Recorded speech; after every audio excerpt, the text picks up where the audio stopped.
Bismillahirrahmanirrahim. Assalamualaikum warahmatullahi wabarakatuh. Salam jumpa kembali di channel Instagram dan YouTube-nya Mas Yuli, juga di fanpage Facebook Aku Bisa. Semoga bermanfaat buat teman-teman semua ya.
Baik teman-teman mahasiswa, materi kali ini kita akan mempelajari atau menyimak biografi salah satu tokoh muslim entrepreneur terbesar di negeri ini, yaitu Dr. Andes Kiai Haji Ahmad Rifai Arif almarhum.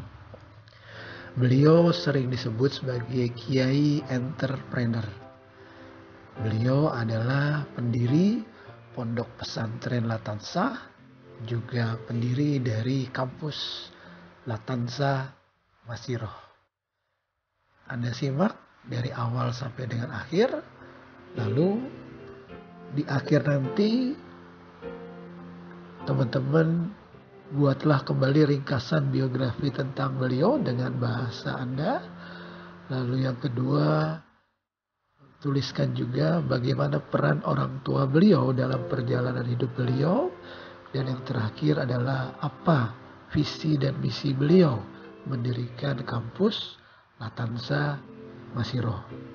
Silahkan disimak baik-baik.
Kiai Haji Ahmad Rifai Arif lahir pada 30 Desember 1942 dan meninggal pada 16 Juni 1997 pada umur 54 tahun.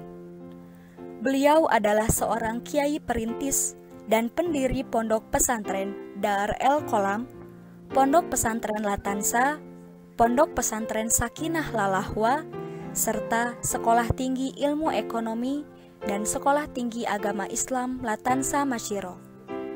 Ia wafat pada usia yang belum terlampau tua akibat serangan jantung.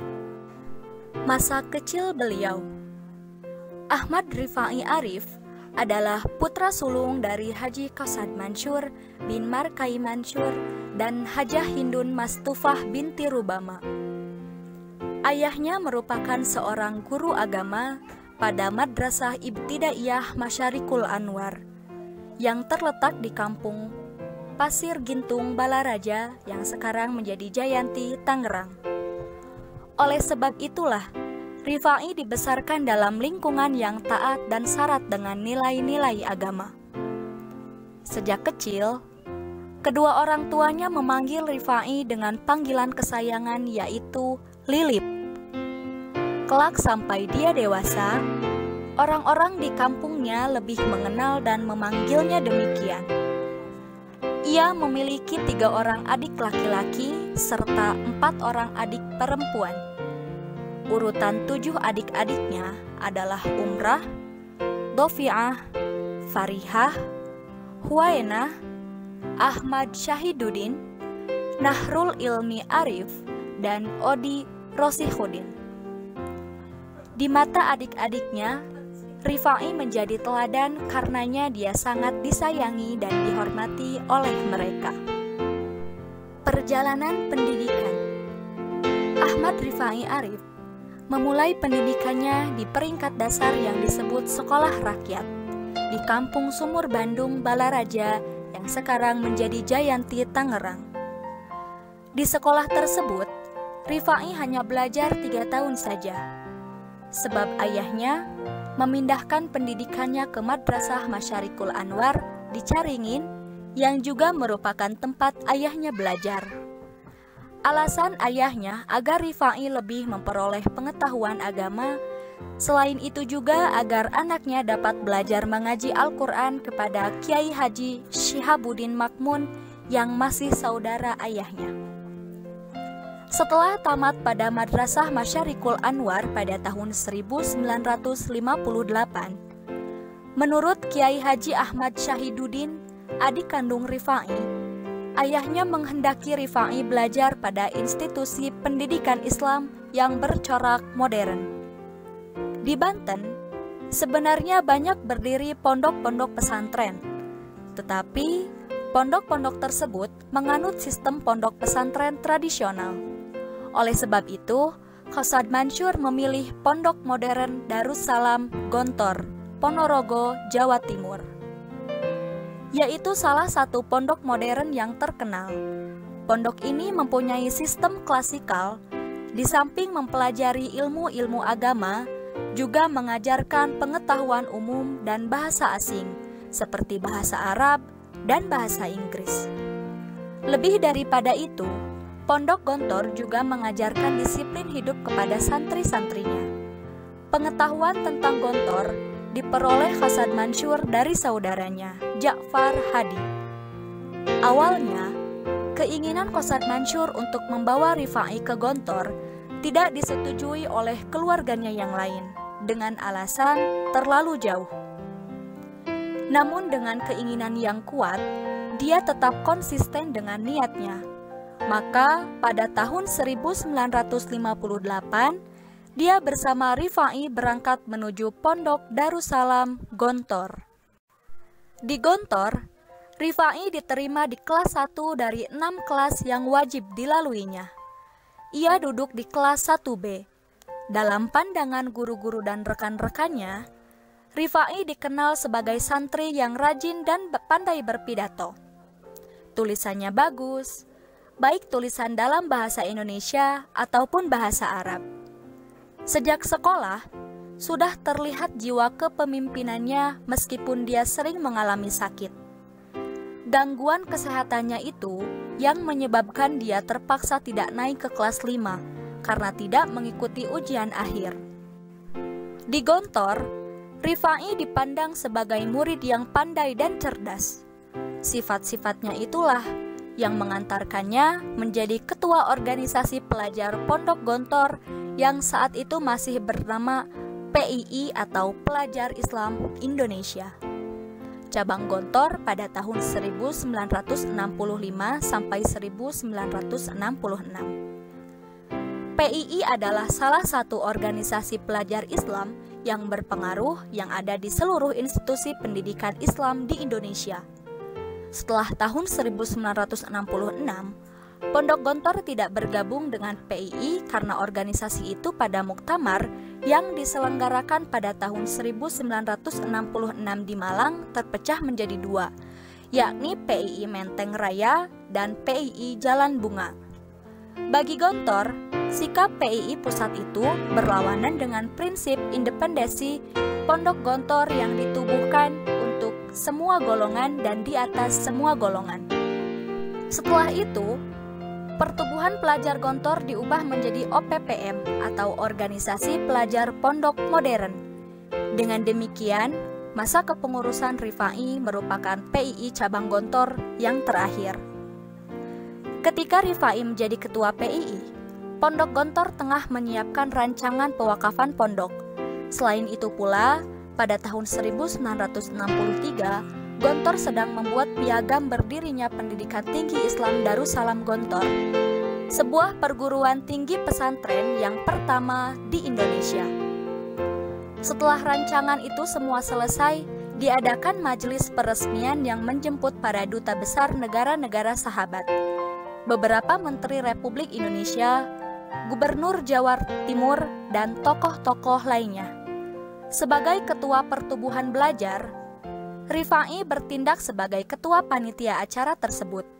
Dalam pelaksanaannya, panitia merancang penandatanganan piagam pengajian tinggi tersebut oleh para perwakilan dari para tamu, seperti perwakilan Kedutaan Arab Saudi, Menteri Agama Republik Indonesia, Gubernur Jawa Timur, tokoh masyarakat, serta perwakilan pelajar yang diwakili oleh Rifai sebagai ketua PII saat itu. Selama 7 tahun menjadi santri Gontor, Rifai dilantik oleh kiainya sebagai seorang guru atau ustaz. Selain mengajar para santri, Rifai juga dilantik menjadi sekretaris kiainya, yaitu Kiai Haji Imam Zarkashi. Tugas yang dipikulnya cukup berat, seperti menjadwalkan kegiatan pimpinan, membuat konsep-konsep kebijakan pondok, menyunting bahan-bahan ceramah pimpinan, dan lain sebagainya. Pekerjaan-pekerjaan itulah yang justru menambah wawasan dan pengalaman Rifai, dan karenanya ia semakin mendapat kepercayaan dari kiainya. Setelah lebih kurang 2 tahun mengabdi di alma maternya, Rifai melanjutkan pengajiannya di pondok-pondok tradisional di Jawa Timur. Namun tidak ada sumber yang pasti tentang di pondok mana dan berapa lama ia tinggal di sana. Keputusannya untuk keluar dari Gontor dan menyambung pengajiannya berteraskan kepada keinginan ayahnya agar kelak ia membina institusi pendidikan yang lebih tinggi dari yang telah dibangun oleh ayahnya. Selain itu, Gontor memang tidak mengajarkan santri-santrinya kitab-kitab klasik, seperti yang diajarkan di pondok-pondok tradisional. Gontor lebih menekankan kepada penguasaan bahasa asing, baik Arab ataupun bahasa Inggris. Selain itu, dalam tradisi masyarakat Banten, sudah merupakan perkara biasa jika seorang santri yang telah menyelesaikan pendidikannya di pondok pesantren mampu menguasai kitab-kitab klasik, baik dalam bidang fikih, akidah, ataupun tata bahasa Arab. Hal inilah yang mungkin menjadi penyebab mengapa Rifai mendalami kitab-kitab klasik itu. Setelah kembali dari pondok tempat ia belajar kitab klasik atau salafi, Rifai tidak langsung mendirikan pondok pesantren seperti yang diinginkan ayahnya. Menurut penuturan keluarganya, baik istri ataupun adik-adiknya, Rifai menyambung pelajaran pada Akademi Bahasa Asing atau ABA di Bandung. Namun tidak jelas berapa lama dia di Bandung, juga bahasa asing apa yang ia pelajari. Perihal pendirian pesantren. Perjalanan pendidikan Rifai Arif, seperti yang telah diuraikan di atas, seakan-akan menunjukkan persiapan dia sebelum mendirikan sebuah pondok pesantren sebagaimana yang diinginkan ayahnya. Sepertinya, wujud ketidakpuasan dan ia masih berasa kurang ke atas ilmu yang telah ia dapatkan, namun ia segera kembali ke kampungnya, mengingat keinginan ayahnya untuk segera mendirikan pondok pesantren. Menurut Ahmad Syahiduddin, maksud ayahnya agar para alumni Madrasah Ibtidaiyah Masyarikul Anwar dapat segera melanjutkan pendidikannya pada peringkat yang lebih tinggi, yaitu di pondok pesantren yang akan didirikan oleh anaknya. Pada hari Jumat 19 Desember 1967, Qasad Mansur bersama beberapa tokoh masyarakat di Kampung Gintung yang juga merupakan guru pada Madrasah Masyarikul Anwar seperti Ahmad Syanwani, Sukarta, Johar, dan juga Rifai sendiri membincangkan rencana pendirian pondok pesantren. Mereka membahas sistem dan metode pembelajaran dan pengajarannya. Kelak setelah didirikan, dalam pertemuan itu disepakati bahwa Pondok Gontor sebagai contoh dan model lembaga pendidikan yang akan didirikan. Dalam praktiknya, institusi pendidikan tersebut menggunakan sistem madrasi dengan nama Madrasah Al-Mu'alimin Al-Islamiyah yang digabungkan dengan sistem pondok pesantren yang diberi nama Dar el-Qolam. Namun dengan transliterasi kata yang mereka buat sendiri, nama pondok tersebut pun menjadi tertulis Dar el-Qolam. Sebulan kemudian, atau tepatnya pada hari Sabtu 20 Januari 1968, bertepatan dengan tanggal 9 Syawal 1338, dimulailah proses belajar mengajar. Pada peringkat awal murid-murid di MII Dar el-Qolam berjumlah 22 orang. Mereka adalah adik-adik Rifai dan beberapa masyarakat sekitar Kampung Gintung yang telah menyelesaikan pendidikan dasarnya di Madrasah Masyarikul Anwar. Adapun tempat belajar mereka ialah bekas dapur neneknya Haji Pengki yang telah direnovasi. Tantangan yang dihadapi. Sistem yang diterapkan di pondok pesantren Dar el-Qolam yang baru saja didirikan oleh dia mengundang reaksi negatif dari masyarakat di kampungnya. Mereka menentang sistem yang dibuat Rifai, bahkan menganggapnya sebagai mimpi belaka. Mewajibkan santri-santrinya berbahasa Indonesia dan meninggalkan bahasa Sunda, dipandang sebagai mimpi memindahkan Jakarta ke Kampung Gintung. Adapun bahasa Arab menurutnya mereka mimpi yang tidak akan terwujud karena hendak memindahkan Mekah. Saat pengajaran bahasa Inggris dilakukan di pesantren, maka cercaan yang datang lebih keras yaitu mengikuti bahasa orang kafir. Dengan sendirinya Rifai juga termasuk kafir. Mereka yang menuduh memahami hadis Nabi Muhammad SAW secara keliru, yaitu man tasyabbaha biqauminkum fahuwa minhum. Barang siapa yang mengikuti sesuatu kaum, maka ia termasuk ke dalamnya.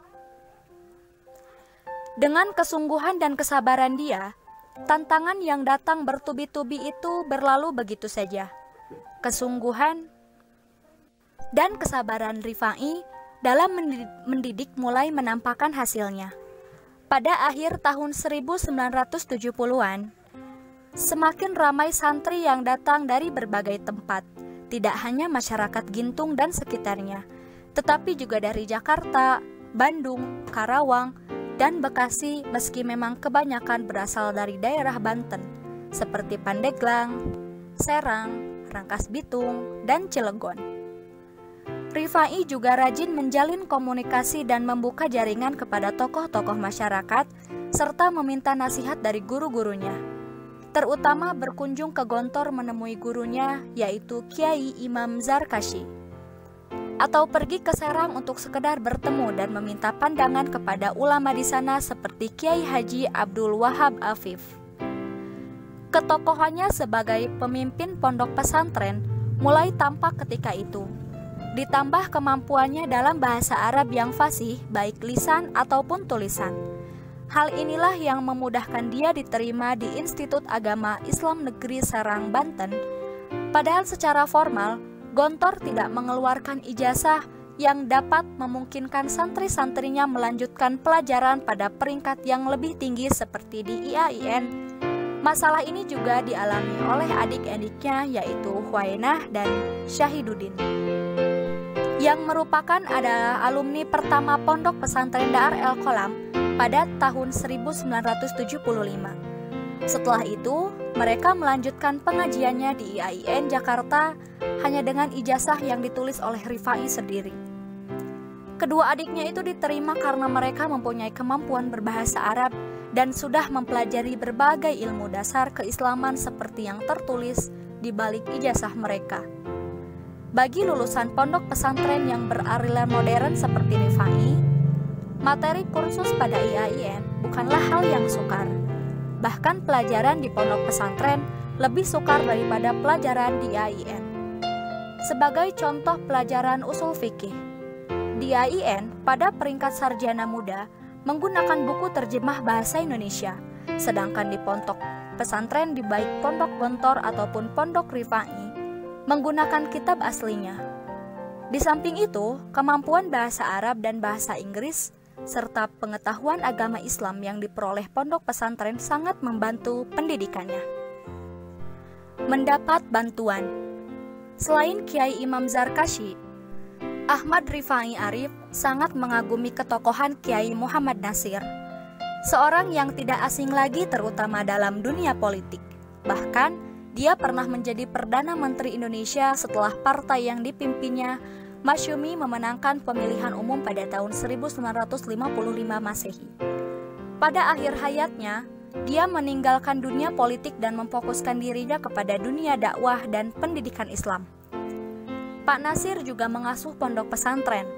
Di samping itu, dia juga mengetahui organisasi pondok pesantren yang bernama Robitah Maritahid Al-Islamiyah atau RMI. Melalui organisasi inilah para kiai dari pondok-pondok pesantren saling berbagi pengalaman dan bertukar wawasan. Rifai sendiri sering datang dan meminta nasihat untuk perjuangannya kepada Pak Nasir.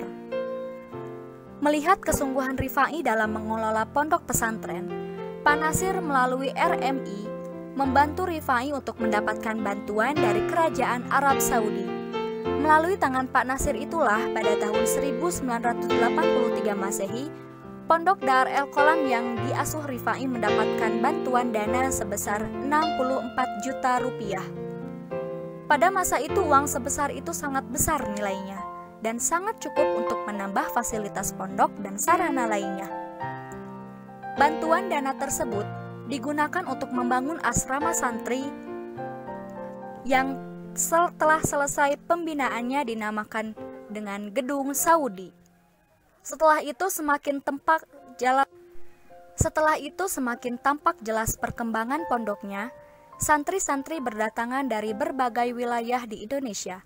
Tidak hanya sebatas Pulau Jawa saja, tetapi juga dari Sumatera seperti Lampung, Palembang, Jambi, Bengkulu, Medan, dan bahkan dari Nanggro Aceh Darussalam.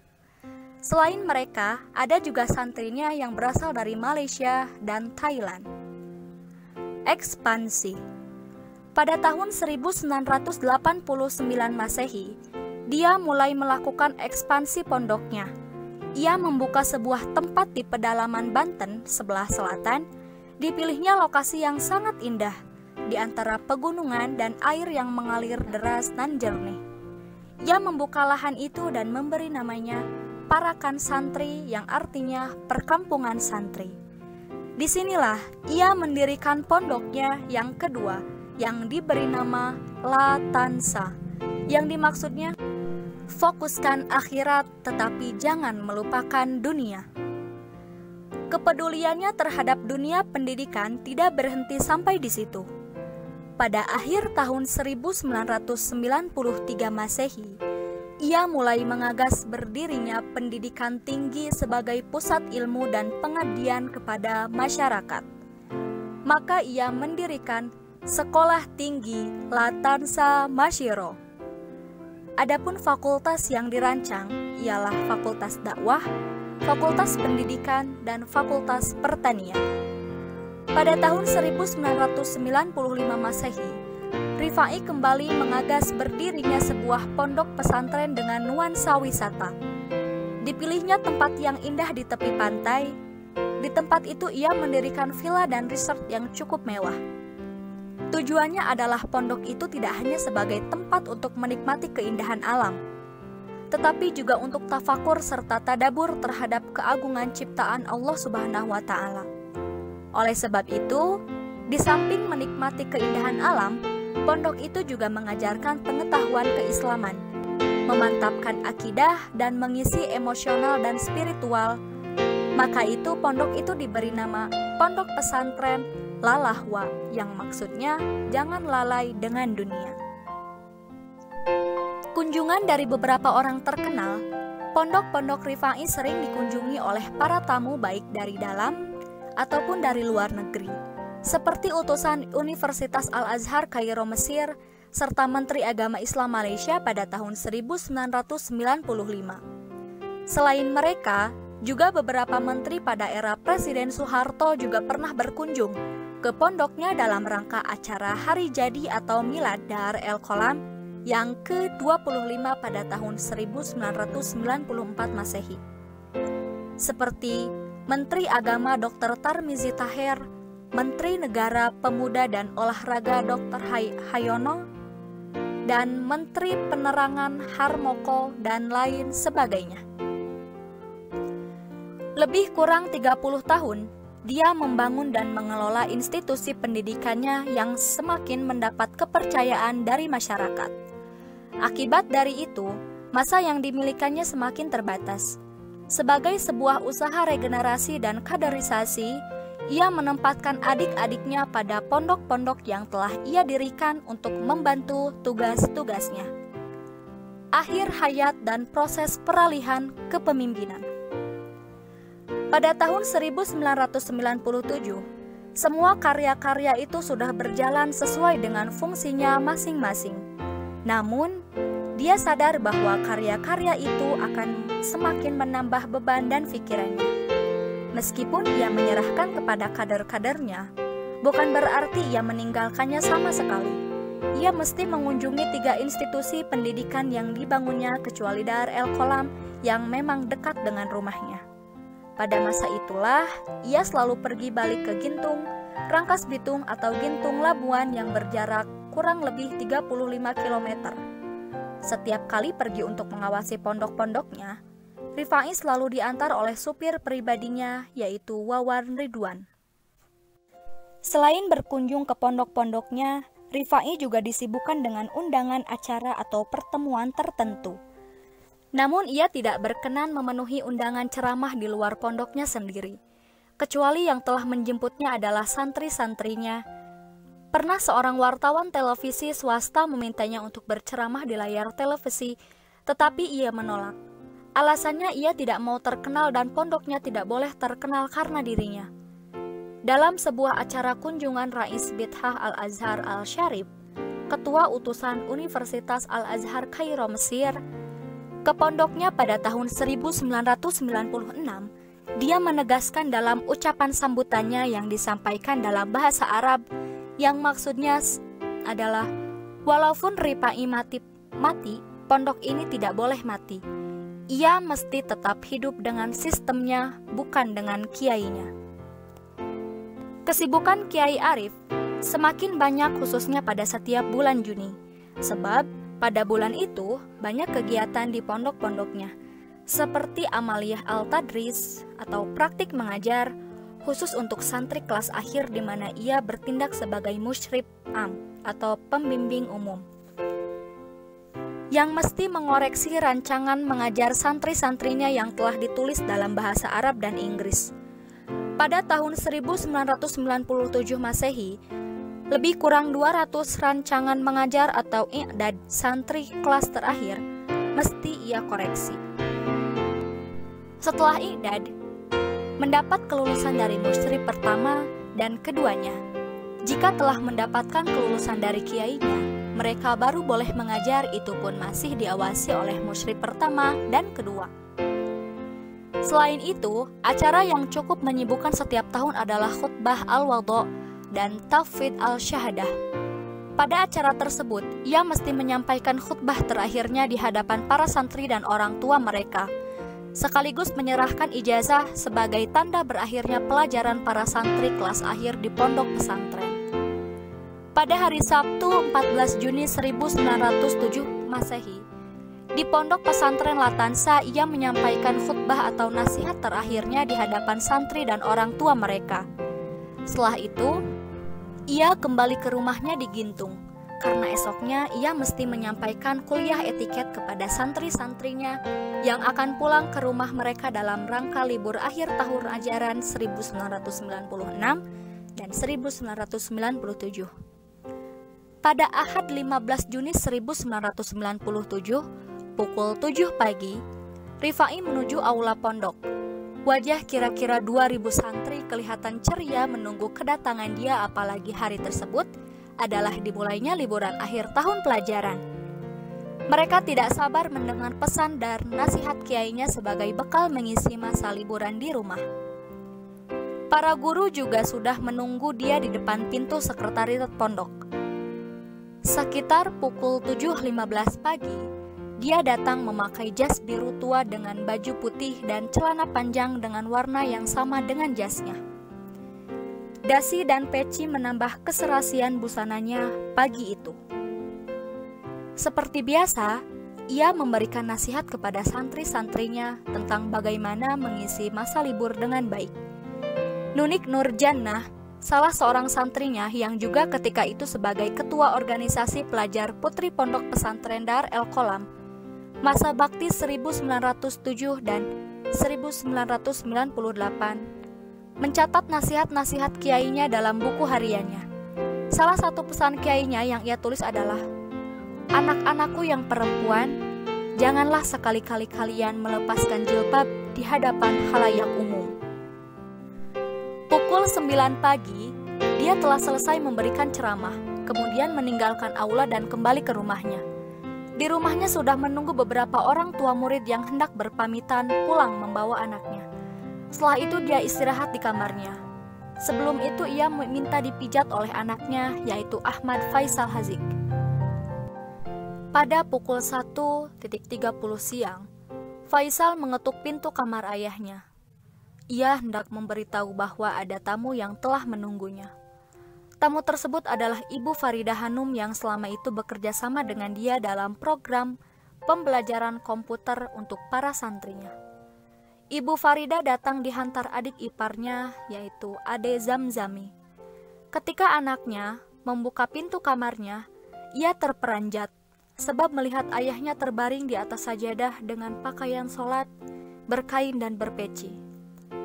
Kemudian ia memanggil ibu dan saudara-saudaranya yang ada di sekitar rumah. Rifai langsung dilarikan ke Rumah Sakit Al-Qadar Karawaci, Tangerang, yang berjarak sekitar 20 km dari rumahnya. Setibanya di rumah sakit tersebut, dokter menyatakan bahwa ia telah meninggal dunia akibat serangan jantung. Hari itu, Ahad 15 Juni 1907 Masehi, pukul 12.30, tengah hari ribuan orang berbondong-bondong mendatangi rumah dia. Berita kematiannya muncul pada siaran berita terakhir Televisi Republik Indonesia atau TPRI dan Radio Republik Indonesia atau RRI. Jenazah almarhum disemayamkan di rumahnya keesokan harinya. Senin 16 Juni 1907 Masehi, pukul 10 pagi dia dimakamkan. Surat kabar nasional Republika juga memberitakan kematiannya pada 17 Juni 1907 Masehi.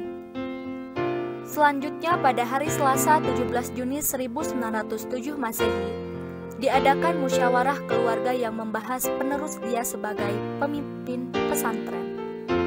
Musyawarah itu dihadiri juga oleh Kiai Abdullah Syukri Zarkashi, anak dari guru Rifai. Kiai Imam Zarkashi, Abdullah Syukri, adalah sahabat Kiai Rifai ketika belajar di Pondok Gontor, yang juga salah seorang dari 3 pimpinan Pondok Gontor.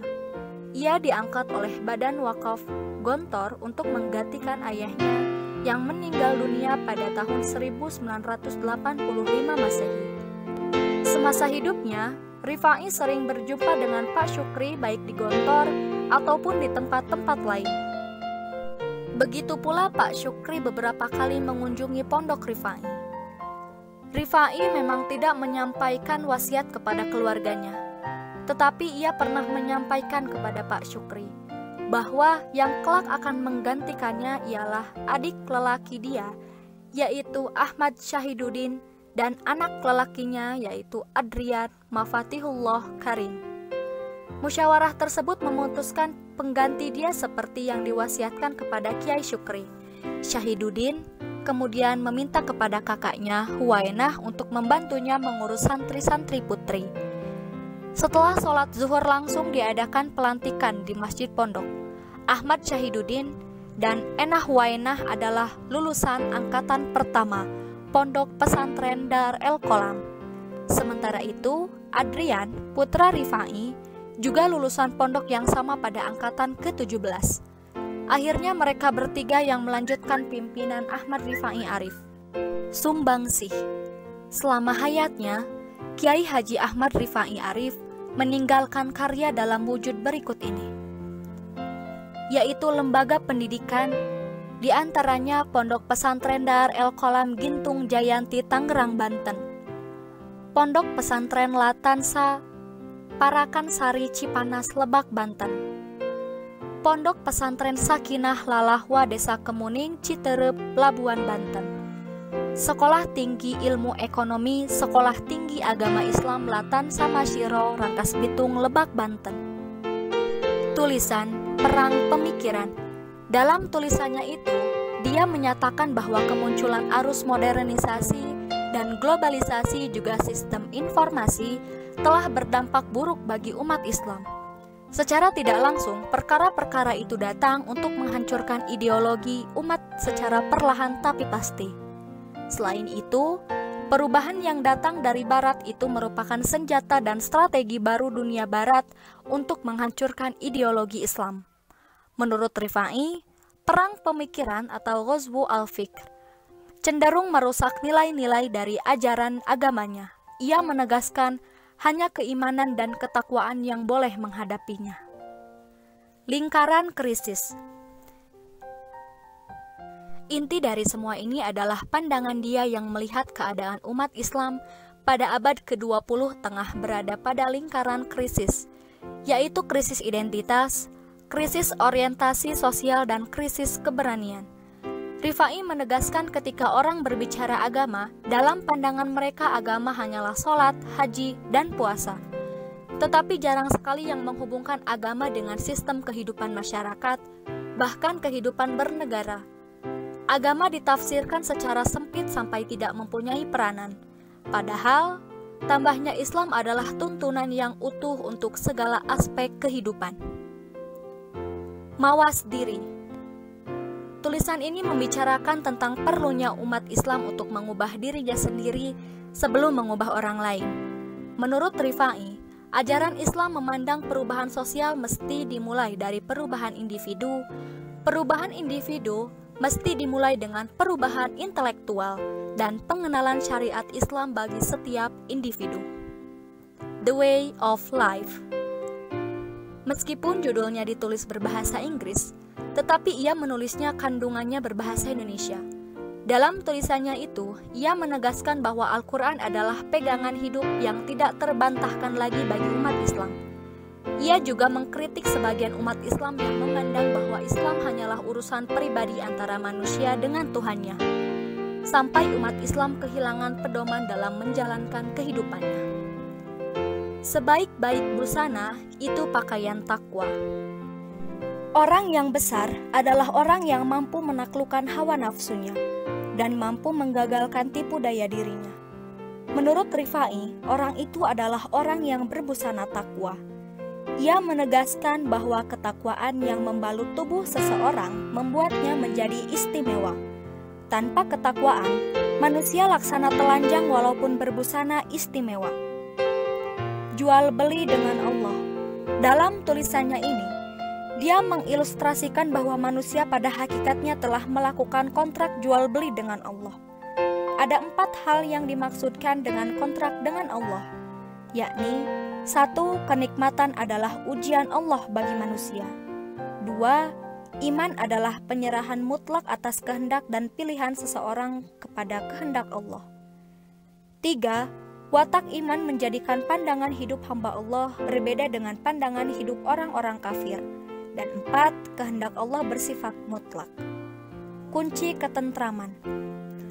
Menurut dia, kunci ketentraman adalah zikir dan tafakur. Dengan keduanya, manusia akan terjaga dari setiap rasa gelisah dan bimbang yang senantiasa hadir dalam kehidupannya. Tanpanya, manusia akan selalu berada dalam kecemasan dan ketakutan dalam menjalani kehidupan ini. Syukur nikmat. Tulisan ini menjelaskan tentang sifat manusia yang kufur terhadap nikmat Allah. Menurut dia, faktor utama penyebab kufur nikmat adalah ketidaktahuan manusia dari mana kenikmatan hidup itu berasal. Menurutnya lagi, bahwa faktor yang kedua dari kufur nikmah adalah jiwa manusia yang telah dirusak oleh hawa nafsunya sendiri. Apa sumbangsihmu? Rifai mengingatkan masyarakatnya untuk bertanya kepada dirinya sendiri, apa yang telah ia sumbangkan dalam hidup ini untuk kepentingan umum. Dalam pandangannya, manusia modern telah kehilangan solidaritas terhadap sesama. Akibat yang miskin semiskin-miskin dan yang kaya semakin kaya. Hal itu disebabkan kehilangannya rasa kesetiakawanan dan persaudaraan sesama manusia.